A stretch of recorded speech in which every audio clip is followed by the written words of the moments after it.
சைவ விருந்து பிரியர்கள் அனைவருக்கும் அன்பான வணக்கம். கொரோனா டைம்ங்கிறதுனால நம்மளால் வெளியே போய் எந்த ஒரு உணவுப் பொருளையும் வாங்கி சாப்பிட முடியாத சூழ்நிலையில் தான் இப்போ இருக்கும். மாலை நேரங்களில் மசாலா பூரியாக இருக்கட்டும், வண்டிக்கடை சுண்டலாக இருக்கட்டும், வாங்கி சாப்பிட்டு ருசித்த காலத்தை மறக்க முடியாதுன்னு தான் சொல்லணும். அப்படி வாங்கி ருசித்த ஸ்நாக்ஸ் ஐட்டங்களில் நம்ம வீட்லேயும் செஞ்சு சாப்பிட்டா ரொம்பவே சூப்பராக இருக்கும். ஆமாங்க, இன்றைக்கி ரோட்டுக்கடை சுண்டல், அதாவது வண்டிக்கடை சுண்டல் எப்படி செய்யறதுன்னு தாங்க பார்க்க போகிறோம். இதோட ருசியே தனிதாங்க. வீடியோவுக்கு போகிறதுக்கு முன்னாடி நம்ம சேனலை மறக்காமல் சப்ஸ்கிரைப் பண்ணிவிட்டு பக்கத்தில் இருக்கிற பெல்லையும் அழுத்திக்கோங்க. நம்ம சேனல் வீடியோவை நீங்கள் மிஸ் பண்ணாமல் பார்க்கலாம். இப்போ வாங்க வீடியோக்குள்ளே போகலாம்.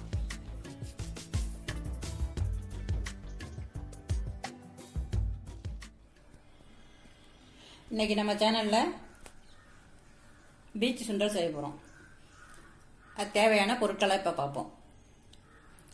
200 கிராம் பட்டாணி, பச்சை பட்டாணி, காஞ்ச பட்டாணியிலே பச்சை பட்டாணி நல்லா 8 மணி நேரம் ஊற வச்சு இந்த பட்டாணிக்கு தேவையான உப்பையும் 1/2 ஸ்பூன் மஞ்சத்தூள் போட்டு வேக போட்டு எடுத்து வச்சுருக்கேன். பட்டாணி வேக போட்ட தண்ணியவும் எடுத்து வச்சுக்கணும், கீழே ஊற்றிடக்கூடாது, அதையும் வச்சுக்கணும். பெரிய வெங்காயம் பெருசாக ஒன்று எடுத்து 4-5 பீஸ் போட்டு தான் வச்சுருக்கேன். ஒரு தக்காளி ஒன்று, தக்காளியை கட் பண்ணிக்கணும். ஒரு பச்சை மிளகா, ஒரு கொத்து கருவேப்பிலை கிள்ளி வச்சுருக்கேன். சாம்பாருக்கு போடுற மிளகாய்த்தூள், அதாவது வீட்டில் சமையலுக்கு போடுற மிளகாய்த்தூளில் 1/2 ஸ்பூன் வச்சுருக்கேன். காரப்பொடி வெறும் மிளகாய்த்தூள் 1/4 டீஸ்பூன் தான் வச்சுருக்கேன். கரம் மசாலா 1/4 டீஸ்பூனு, 4 பூண்டு திருப்பு, 4 இஞ்சி பூ, இஞ்சியில் சின்ன சின்ன பீஸாக ஒரு 4 பீஸு. இது வந்து குருத்து இஞ்சி அப்படிங்கிறதுனால காரம் இருக்காதுன்னு வச்சுருக்கேன். அப்படி இல்லாட்டி நல்லா முத்த இஞ்சி இருந்துன்னா 2 பீஸ் போகிறோம். ஒரு பெரிய வெங்காயத்தை பொடியாக அரிஞ்சு வச்சுக்கணும். பச்சை கொத்தமல்லி கொஞ்சம் பொடியாக அரிஞ்சு வச்சுருக்கேன். பெருங்காயம் கொஞ்சம் ஊற வச்சு வச்சுருக்கேன். உப்பு தேவையான அளவு எடுத்துக்கணும். எண்ணெய். ஃபஸ்ட்டு மிக்சி ஜாரில் அரிஞ்ச வெங்காயத்தை எடுத்து போட்டுக்கணும்.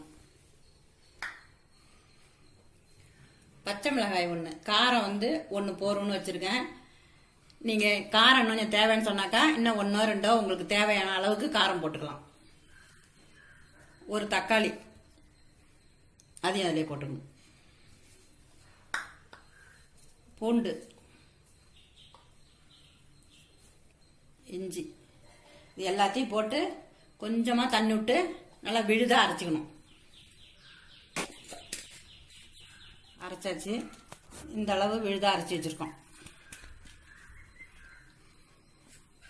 இந்த அளவு நல்லா விழுதாக, எதுவுமே கட்டிட்டெல்லாம் ஒன்றும் இல்லாமல் நல்லாவே விழுதாக அரைச்சிக்கணும். நைஸாக கடாயை வச்சுக்கிறோம். நல்லா ஒரு 4-5 ஸ்பூன் அளவுக்கு எண்ணெய் விட்டுக்கிறோம்.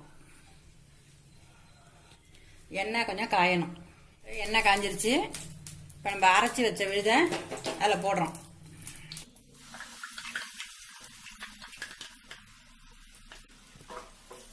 போட்டு நல்லா வதக்கணும். பச்சை வாசனை போகிற அளவுக்கு வதக்கணும்.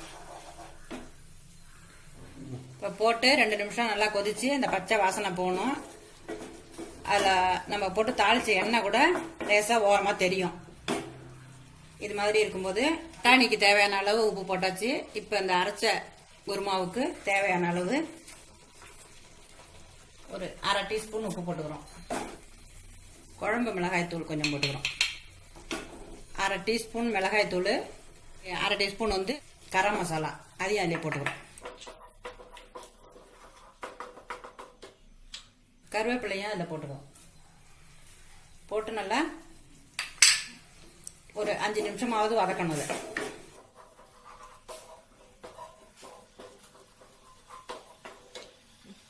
பெருங்காயம் கொஞ்சம் ஊற்றிடும்.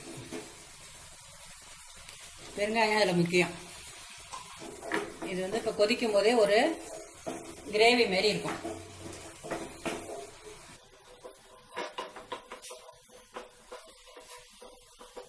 இது நல்லா ஒரு 5 நிமிஷம் வதக்கணும்னு சொன்னால், இப்போ நம்ம போட்டு தாளிக்கிறதுக்கு எண்ணெய் வச்சு அந்த எண்ணெய் வந்து மேலெல்லாம் நல்லா தெரியும்.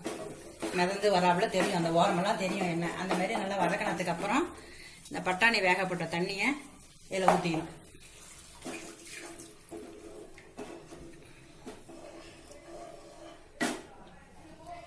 பட்டாணி வேக போட்ட தண்ணியை நல்லா ஊற்றி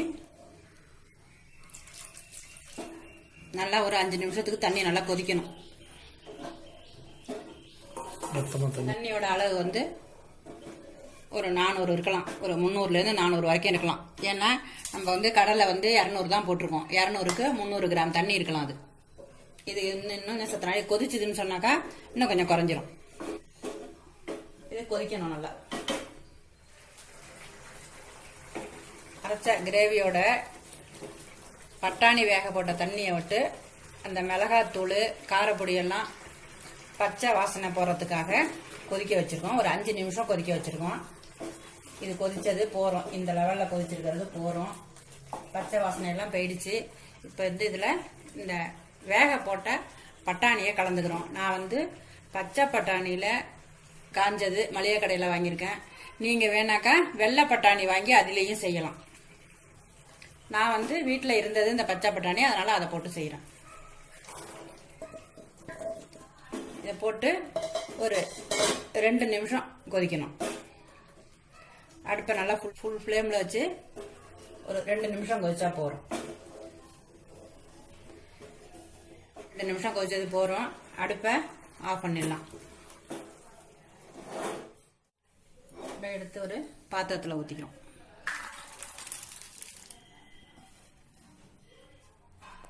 இப்போ பீச்சு சுண்டல், அதாவது வண்டிக்கடை சுண்டல் கூட சொல்லுவாங்க.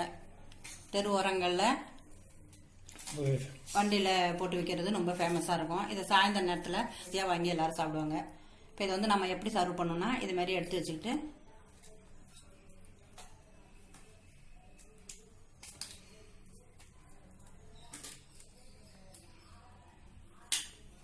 இந்த பச்சை வெங்காயம் அரிஞ்சு வச்சதை மேலே கொஞ்சம் தூக்கணும். மேலே இந்த கொத்தமல்லி,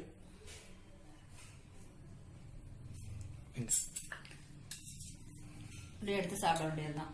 இதே மாதிரி பட்டாணி பீச் சுண்டலை நீங்களும் செஞ்சு டேஸ்ட் பண்ணி பார்த்துட்டு எப்படி இருக்குன்னு கமெண்ட்டில் சொல்ல மறந்துடாதீங்க. இதுவரையிலும் நம்ம சேனலை சப்ஸ்கிரைப் பண்ணலைன்னா உடனே சப்ஸ்கிரைப் பண்ணிக்கோங்க. பக்கத்தில் தெரிகிற பெல் ஐக்கானையும் ப்ரெஸ் பண்ணுங்கள். அப்போ தான் நம்ம சேனலில் வர வீடியோவை நீங்கள் மிஸ் பண்ணாமல் பார்க்கலாம். நன்றி, வணக்கம்.